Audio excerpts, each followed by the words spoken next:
รับสายอายแน่ซอยเทคแค่อายแน่น้องลาจำเป็นอีหลีจังโทรหาเห็นเบอร์โทรมาอย่ากดทิ้งไป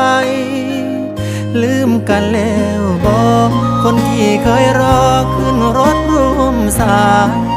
ขอเบอร์น้องยังเขียนให้ใส่กระดาษห่อหมากฝรั่งยามใดอายท้อขอรบกวนเสียงมวลย้อมใจผู้บ่าวไกลบ้านงานลาหาคนรู้ใจอยากเห็นเสียจังงานการอุ่นวนอยากฟังเสียงคนที่เติมความหวัง